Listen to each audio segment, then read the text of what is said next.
ভাগ্যের লেখা তুমি লেখিকা তানহা তাবাচ্ছুম পর্ব ৪ ভোরের আলো ধীরে ধীরে চারপাশে ছড়িয়ে পড়েছে। দীর্ঘ রাতের যাত্রা শেষে ট্রেনটি ছোট্ট একটি স্টেশনে এসে থামল। অরিন কাঁধের ব্যাগটা ঠিক করে ট্রেন থেকে নেমে দাঁড়াল। তারপর আরোহীর দিকে তাকিয়ে বলল, সাবধানে নামুন। আরোহী নিঃশব্দে ট্রলি ব্যাগটা নিয়ে নিচে নেমে এল। স্টেশন থেকে বের হয়ে দুজন একটি রিকশায় উঠল। প্রায় ২০ মিনিট পর রিকশাটি একটি বড় বাড়ির সামনে এসে থামল। অরিন আগেই ফোন করে জানিয়েছিল যে সে সকালে পৌঁছাবে, তাই দরজায় কড়া নাড়তেই কিছুক্ষণের মধ্যেই দরজাটা খুলে গেল। দরজার ওপাশে দাঁড়িয়েছিলেন অরিনের মামি সালমা খাতুন। অরিনকে দেখেই মুখে হাসি ফুটে উঠল তাঁর। আয় বাবা, চলে এসেছিস? রাস্তায় কোনো সমস্যা হয়নি তো? না মামি, আলহামদুলিল্লাহ, সব ঠিক ছিল। কথা বলতে বলতেই সালমা খাতুনের চোখ পড়ল অরিনের পাশে দাঁড়িয়ে থাকা অপরিচিত মেয়েটির দিকে। এক মুহূর্তের জন্য তিনি অবাক হয়ে তাকিয়ে রইলেন। তারপর শান্ত গলায় বললেন, মেয়েটা কে বাবা? অরিন সংক্ষেপে উত্তর দিল, মামি, ওর নাম আরোহী। পথে একটা বিপদে পড়েছিল, একা রেখে আসতে পারিনি। সবটা আপনাদের পরে বলছি। সালমা খাতুন আর কোনো প্রশ্ন করলেন না। তিনি অরিনকে খুব ভালো করেই চেনেন। ছোটবেলা থেকেই জানেন অরিন কোনো কারণ ছাড়া এমন সিদ্ধান্ত নিবে না। তিনি আরোহীর দিকে তাকিয়ে মৃদু হেসে বললেন, এসো মা, বাইরে দাঁড়িয়ে থেকো না, আগে ভেতরে এসো। আরোহী একবার অরিনের দিকে তাকাল। অরিন আশ্বস্ত করে মাথা নাড়তেই সে ধীরে ধীরে বাড়ির ভেতরে প্রবেশ করল। ঠিক তখনই ভেতরের ঘর থেকে একটি পরিচিত কণ্ঠ ভেসে এল, অরিন এসেছে। ভেতরে ঢুকতেই ড্রয়িং রুমে বসেছিলেন অরিনের নানু। নাতিকে দেখেই মুখে হাসি ফুটে উঠল তাঁর। এসেছিস দাদুভাই? অরিন এগিয়ে গিয়ে নানুর হাত ধরে বলল, কেমন আছেন নানু? এখন তোকে দেখেই অনেকটা ভালো লাগছে। কথা বলতে বলতেই নানুর চোখ গিয়ে থামল আরোহীর দিকে। তিনি কৌতূহলী দৃষ্টিতে তাকিয়ে বললেন, এই মেয়েটা কে? অরিন শান্তভাবে উত্তর দিল, নানু, ওর নাম আরোহী মেহরিন মল্লিক। স্টেশনে ওর সঙ্গে পরিচয় হয়েছে। ও একটা বড় বিপদে পড়েছিল। যাকে বিশ্বাস করে বাড়ি ছেড়ে এসেছিল সে আর আসেনি। সারাদিন একা স্টেশনে বসেছিল। সব কথা শুনে ওকেও এই অবস্থায় একা রেখে আসতে মন সায় দেয়নি, তাই সঙ্গে করে নিয়ে এসেছি। আপনাকে নিয়ে ঢাকায় ফেরার পর ওকে নিরাপদে ওর পরিবারের কাছে পৌঁছে দেব। সব কথা মনোযোগ দিয়ে শুনলেন নানু। তারপর ধীরে মাথা নেড়ে বললেন, ভালো করেছিস দাদুভাই। বিপদে পড়া একটা মেয়েকে ওই অবস্থায় একা রেখে আসা ঠিক হতো না। আল্লাহ চাইলে সব ঠিক হয়ে যাবে। ঢাকায় ফিরে ওকে সাবধানে ওর পরিবারের কাছে পৌঁছে দিস। অরিন মৃদু হেসে বলল, জি নানু। আরোহী সম্মান করে সালাম করতেই নানু স্নেহভরে তার মাথায় হাত রেখে বললেন, ভয় পেও না আপু, এখানে তুমি নিরাপদে আছো। এরপর অরিন চারপাশে একবার তাকিয়ে বলল, মামি, নেহা কোথায়? ওকে তো দেখছি না। সালমা খাতুন হালকা হেসে বললেন, পাশের গ্রামে ওর এক বান্ধবীর বাড়িতে নোট আনতে গেছে। সন্ধ্যার দিকে বৃষ্টি শুরু হওয়ায় আর ফিরতে পারেনি। সকালে আসবে বলেছে। ও আচ্ছা। সালমা খাতুন এবার আরোহীর দিকে তাকিয়ে বললেন, মা, আগে হাত মুখ ধুয়ে নাও, আমি নাস্তা দিচ্ছি। আরোহী অপ্রস্তুত গলায় বলল, না আন্টি, আমার কিছু খেতে ইচ্ছে করছে না। সালমা খাতুন মমতা মেশানো কণ্ঠে বললেন, ঠিক আছে, জোর করব না, তবে পরে ক্ষুধা লাগলে অবশ্যই বলবে।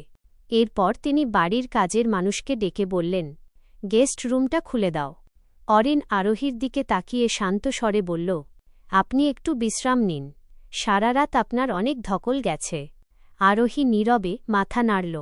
সালমা খাতুন নিজেই তাকে গেস্ট রুম পর্যন্ত পৌঁছে দিলেন। ঘরে ঢুকে চারপাশে একবার তাকিয়ে আরোহী ধীরে বিছানার পাশে গিয়ে দাঁড়াল। তার জীবনে কি ঘটছে এখনও যেন সে নিজেই বিশ্বাস করতে পারছে না। গতকালের দীর্ঘ মানসিক ধকল আর সারারাতের যাত্রার ক্লান্তিতে ঘুমিয়ে পড়েছিল আরোহী। সকালে অরিনের নানুর বাড়িতে পৌঁছানোর পর সালমা খাতুন তাকে গেস্ট রুমে বিশ্রাম নিতে বলেছিলেন। সেখানেই বিছানায় গা এলিয়ে দিতেই কখন যে গভীর ঘুমে তলিয়ে গিয়েছিল সে নিজেও বুঝতে পারেনি। প্রায় কয়েক ঘণ্টা টানা ঘুমানোর পর সকাল 10টার দিকে ধীরে ধীরে ঘুম ভাঙল তার। চোখ খুলে কিছুক্ষণ ছাদের দিকে তাকিয়ে রইল আরোহী।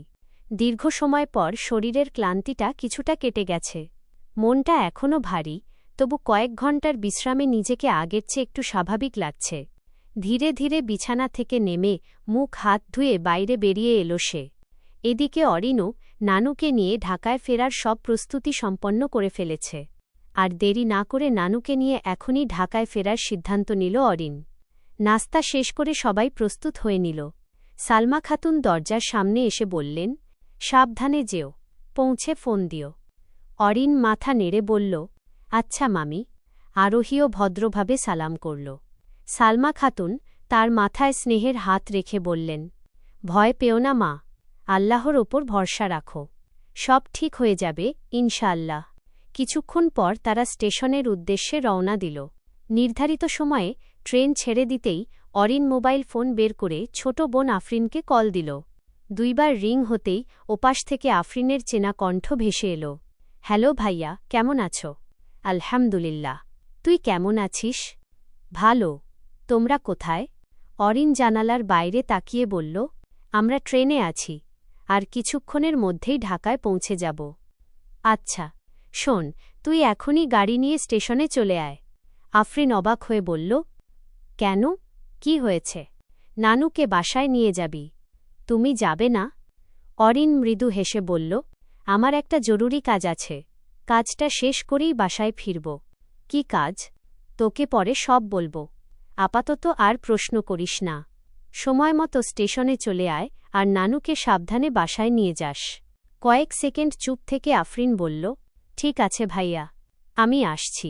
ফোন কেটে অরিন মোবাইলটা পকেটে রেখে দিল। এরপর আর আরোহীর সঙ্গে ও তেমন কোনো কথা হল না। ট্রেনটা নিজের গতিতে ছুটে চলল ঢাকার দিকে। কয়েক ঘণ্টা পর ট্রেনটি ঢাকার স্টেশনে এসে থামল। ট্রেন থেকে নেমেই অরিন চারপাশে একবার তাকাল। কিছুটা দূরে বাড়ির গাড়ির পাশে দাঁড়িয়ে আছে আফরিন। অরিনকে দেখেই সে হাত নেড়ে এগিয়ে এলো। প্রথমেই নানুর হাত ধরে বলল, নানু, কেমন আছেন? নানু মুচকি হেসে বললেন, আলহামদুলিল্লাহ, ভালো আছি নানুমণি। এরপর আফরিনের চোখ একবার আরোহীর দিকে গেল। মুখে কৌতূহলের ছাপ ফুটে উঠলেও ভাইয়ের কথা মনে করে সে আর কিছু জিজ্ঞেস করল না। অরিন শান্ত গলায় বলল, নানুকে নিয়ে বাসায় যা, আমি একটু পরে আসছি। ঠিক আছে ভাইয়া। ড্রাইভার গাড়ির দরজা খুলে দিল। আফরিন সাবধানে নানুকে গাড়িতে উঠিয়ে নিজেও পাশে বসল। কিছুক্ষণের মধ্যেই গাড়িটা ধীরে ধীরে স্টেশন ছেড়ে রায় চৌধুরী বাড়ির উদ্দেশ্যে চলে গেল।